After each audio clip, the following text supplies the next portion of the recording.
Olá! Torcida organizada é a definição de um grupo de torcedores que acompanham constantemente os times, se vestem e se comportam de maneira coletiva. No Brasil, as pessoas começaram a se juntar por causa da paixão pelo futebol em comum na década de 1940. Mas com o passar dos anos, torcidas começaram a se organizar para brigar e não mais apenas para apoiar o time. E hoje fazemos parte de uma triste realidade. Pesquisadores afirmam que o nosso país é o que mais mata torcedores no mundo. São inúmeros episódios de violência e mortes cruéis. Histórias trágicas que você acompanha a partir de agora.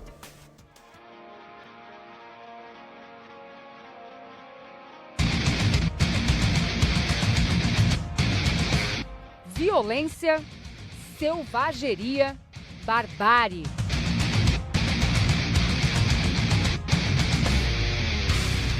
Foram vários golpes, só na cabeça. Eles chegaram mesmo para matar, a intenção era essa. Ele não resistiu porque ele levou muito golpe nas costas, por trás, na cabeça, aqui na nuca, aqui na direção do pescoço, no rosto. Então, não teve como, ele teve hemorragia e veio a óbito. –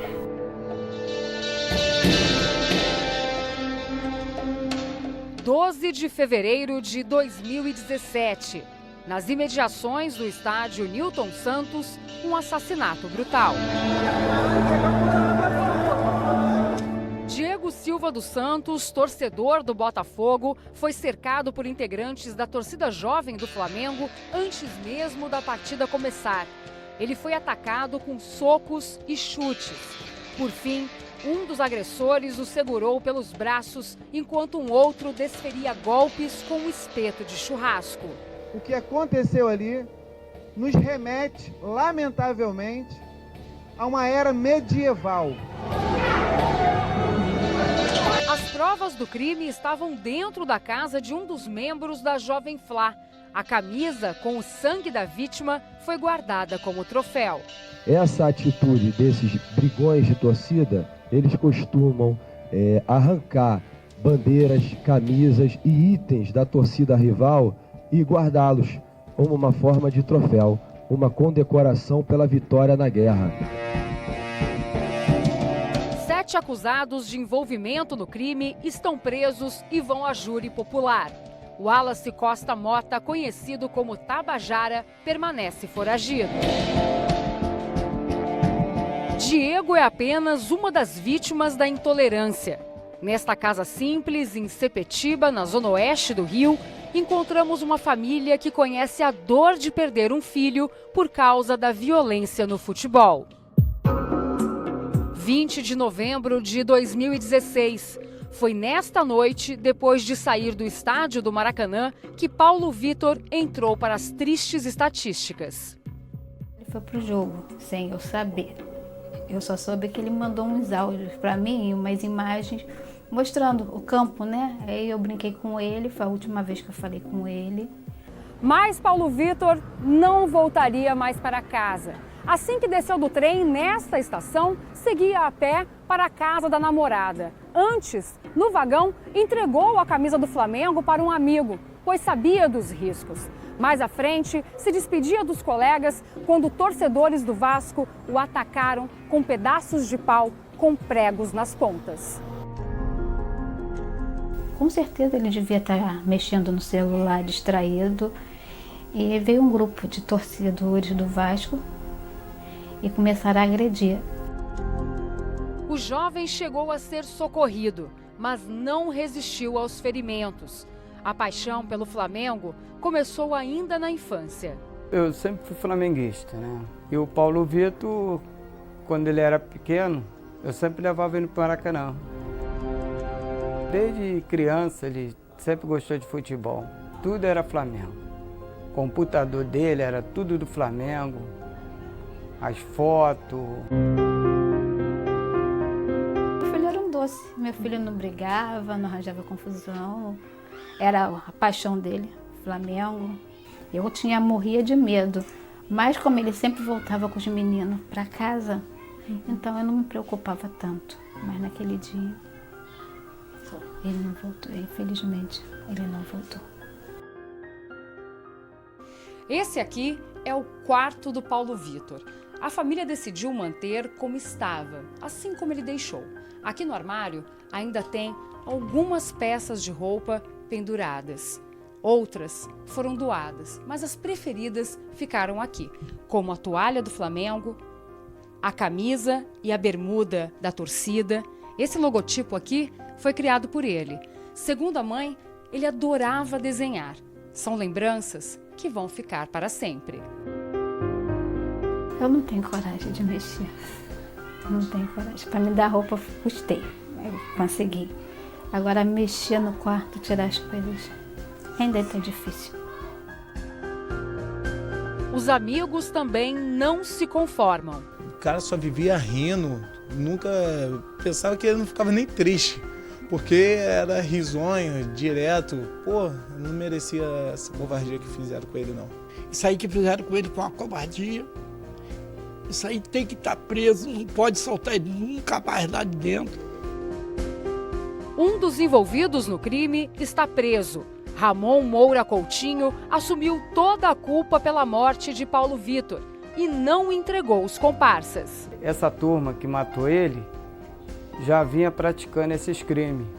Tanto é que o Ramon, ele está sendo julgado por um crime que ele cometeu em 2011. Ele bateu para matar, ele foi preparado, ele tinha pau já preparado com prego na ponta. Então ele arquitetou aquilo tudo. Então ele não pode ser considerado ser humano, ele tem que ser afastado da sociedade, ele não deve ter direito de viver em sociedade. Em 2012, o Brasil se tornou o país que mais mata por causa do futebol no mundo. Dados recentes de 2017 mostram que 11 torcedores morreram em brigas e outras 7 mortes estão sendo investigadas, o que totaliza 18 assassinatos no mesmo ano. Não é um perfil de violência das torcidas organizadas, mas de gangues infiltradas nas torcidas organizadas. Apenas 5% são os vândalos, os agressores e os delinquentes. E é uma minoria dentro de uma minoria que faz o vandalismo, a agressão e o homicídio. A violência acontece nas torcidas, mas não é das torcidas. E essa minoria tem que ser ferozmente combatida pela polícia e pela justiça.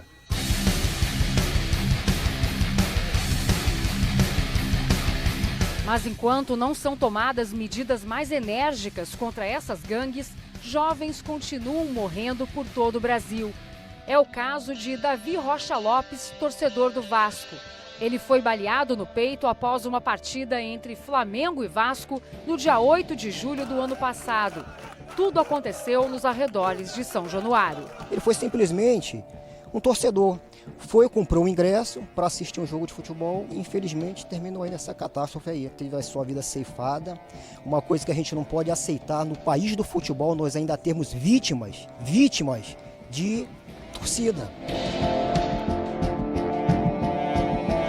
A ficha não caiu ainda que ele se foi brutalmente assassinado, porque foi ver um jogo que ele gostava tanto, um time que ele é completamente apaixonado, e acontece essa situação. Precisamos de paz, justiça vai ser feita. –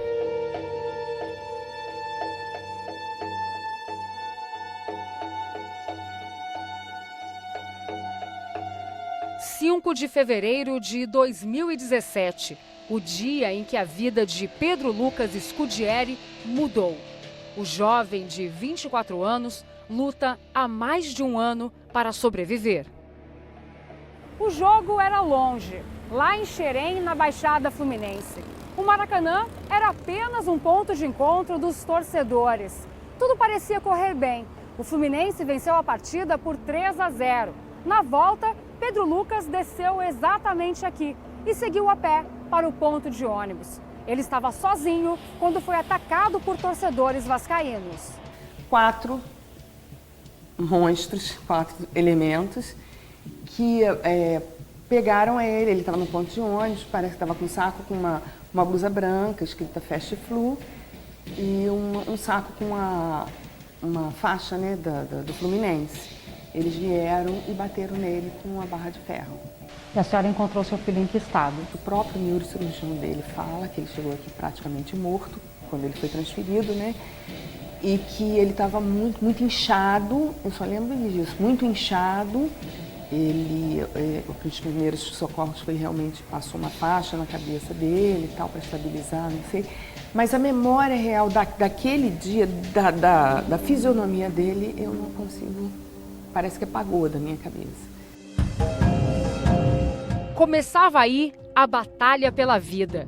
Pelas redes sociais, amigos e torcedores, em geral, criaram uma espécie de corrente do bem. Até torcidas de outros times mesmo, fizeram cartaz, uma torcida do Flamengo fez e colocou, né, para ele, botou força, escude, os jogadores entraram com faixa. Foi uma campanha muito bonita que fizeram, realmente, contra, né, essa violência toda no futebol, né? Depois de meses em coma, o jovem reagiu e foi para o quarto. Aos poucos foi se recuperando, até que veio o dia da alta. Estava fazendo fisioterapia, estava com fono, estava com tudo, acompanhamento em casa, estava bem. Mas aí surgiu uma bactéria na cabeça, teve que ser aberta novamente para limpar, né? E essa bactéria foi para o sangue. Aí ele precisou ser internado no CTI, aí pronto, aí houve aquele problema todo, começou a tomar antibióticos fortíssimos, que começou a fazer convulsão, aí nesse meio tempo ele teve uma parada respiratória, aí foi novamente sedado, né, foi um coma induzido, mais ou menos, e aí foi retirado os sedativos todos e a gente aguarda ele acordar. Pedro Lucas permanece internado. Lá se vai mais de um ano. Marilene parou a própria vida para cuidar do filho. Viúva, se aposentou e passou a viver dentro do hospital. Nunca perdi esperança no meu filho melhorar, não. Nunca. Tinha certeza absoluta que ele ia sair dessa, ele vai sair. Isso daí não. Tem muita fé em Deus, muita fé. Tem muita gente ajudando, muita gente rezando, orando por ele, o tempo inteiro aqui. Então eu nunca em nenhum momento, jamais perdi a esperança do meu filho ficar bom. E vai ficar bom. 4 autores do crime foram identificados. 3 foram presos e 1 está foragido. Tem umas torcidas que são torcidas de futebol, tem outras que não, que são baderneiros. Há que ter 3 conjuntos de medidas integradas. Medidas de curto prazo, que são medidas de caráter repressivo, medidas de médio prazo, que são medidas de caráter preventivo, e medidas de longo prazo, que são medidas de caráter reeducativo. Isso para isolar essa minoria agressiva e homicida e preservar a maioria, que é pacífica, que é cultural, que é coreográfica, que é alegórica. Conflitos nas ruas, no metrô, nos trens. Tudo com data, hora e local previstos. As ameaças começam dias antes nas redes sociais. Tudo ali exposto para as autoridades verem. Mas, na maioria das vezes, muito pouco é feito. Crianças, idosos, famílias inteiras tentando se proteger. Cenas que poderiam ter sido evitadas. Assim como essas famílias poderiam não ter sido destruídas. O Flamengo está lá. O Paulinho é uma pessoa que amava o Flamengo. Então é proibido amar o time? É proibido amar alguém? Não é. Até quando a gente vai ver pessoas morrer? Até quando isso vai continuar, a gente ver pessoas sendo agredidas? Meu coração fica apertado, como é que eu posso? Eu também gosto, eu torço por um time de futebol, mas eu não tenho coragem mais de entrar num estádio de futebol. A violência fere de morte o negócio do futebol, que retira recursos, e, ao mesmo tempo, fere de morte a cultura do futebol.